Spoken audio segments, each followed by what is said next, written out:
The Army wants to replace its Shadow unmanned aerial system, so it held a rodeo. The Army selected 4 options in 2019 to help it evaluate requirements for a replacement for the Textron manufactured Shadow UAS. Soldiers provided feedback on each system to help the Army chart its requirements, but also the tactics, techniques, and procedures it will need with a future replacement. On March 1st, the Army held its Future Tactical Aircraft Systems Rodeo at Fort Benning, Georgia, to get soldier feedback. They evaluated the Martin UAV VBAT system, the Textron Aerosonde HQ, the Arcturus UAV Jump 20, and L3Harris's FVR-90, and the Army isn't limited at those 4 options.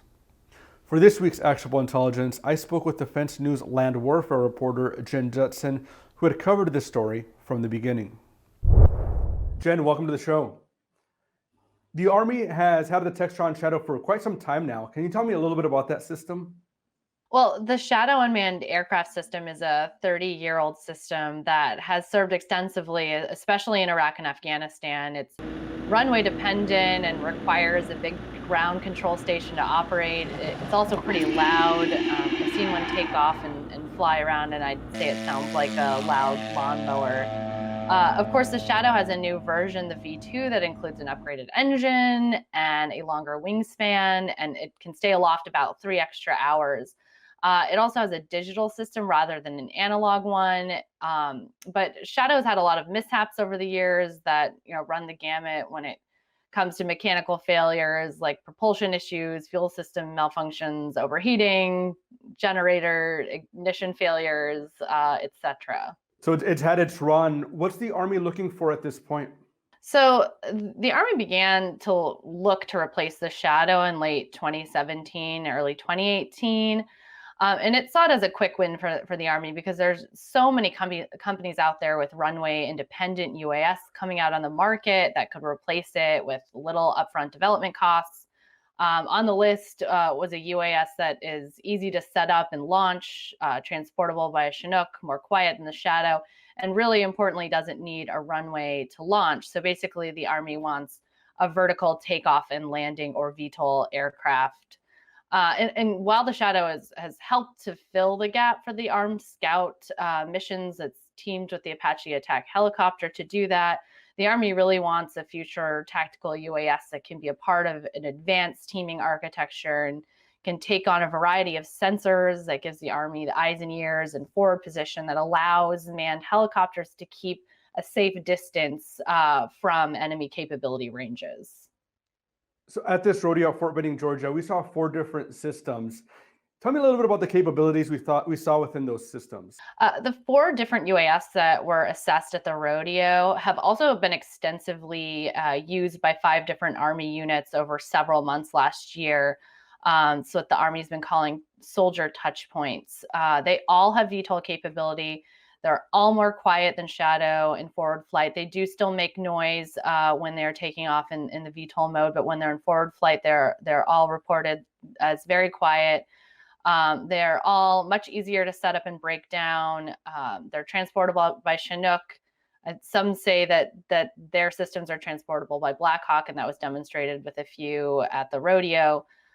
They can all stay aloft significantly longer than Shadow can now. The systems require 2 to 3 operators.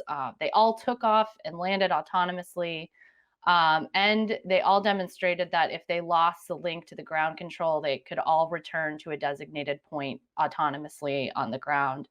But what Army leadership was really excited about at the rodeo, and was not something that they thought that the systems had the capability to do, and were surprised to see demonstrated, was the ability to deploy on the move, which means the UAS was in flight while the unit was operating from an FMTV or a Humvee on the ground. We actually got to hear from some of the soldiers about what they liked about the systems. Let's take a look. The VTOL system allows us to take off from anywhere that has between 100 and 300 square feet of space, even if it's in an urban environment. There's much less ground equipment. From truck to air is about 2 hours. You don't really need a runway. You're not going off of a launcher. You can pretty much put it anywhere. It was a lot simpler. There's definitely a lot less equipment. It's easier to work on. It's much quieter. The engine is way quieter. Fewer moving parts, so there's less to fail. We can be driving and controlling the aircraft at the same time, so we can stop in any location take 8 personnel on another Black Hawk and fly it out and land in a clearing and set their craft up and fly from that clearing. From setup to flight, we can get a flight up in about an hour. I'm excited that we're listening to the soldiers that operate the system to tell us what we need in order to get it right for how they want to use the system and the intelligence, surveillance, and reconnaissance requirements for the brigade commanders and below. It seems the soldiers liked a lot of the capabilities. What's the next step before they actually get something, on the battlefield? So the Army has spent a year evaluating these 4 systems, which culminated in the rodeo and has helped the Army shape its requirements for a full and open competition. So the Army is going to seek approval for that competition in the next few weeks, it's likely. And then we'll see a request for proposals come out, and we'll likely see these 4 UAS come forward as offers. But it's also possible that we could see other companies come out with UAS that meet the requirements that the Army is looking for. So it should be an interesting competition. But the Army really wants to move very quickly. So they're going to use agile contracting mechanisms to move forward, get that competition done, and make a selection based off of who bids. Well, we'll be seeing how this one goes. Jen, thanks for joining us. Thanks for having me. And now for defense industry headlines. Turkish armored vehicle maker BMC has reached an agreement with 2 South Korean companies for work on the power pack of the future indigenous Altai tank, a senior official with BMC told Defense News. The source, speaking on the condition of anonymity, said the company signed deals with Doosan and S&T Dynamics to supply the engine and transmission mechanism for the Altai. Turkey had hoped to power the Altai with a German MTU engine and rank transmission, but talks with German manufacturers in recent years failed due to an arms embargo on Turkey. Germany is one of a number of European governments that have limited exports to Turkey over its involvement in the Syrian civil war. Sources familiar with the Altai program have said that in order to bypass German export license restrictions, the South Korean companies will quote-unquote de-Germanize some German power components in the power pack.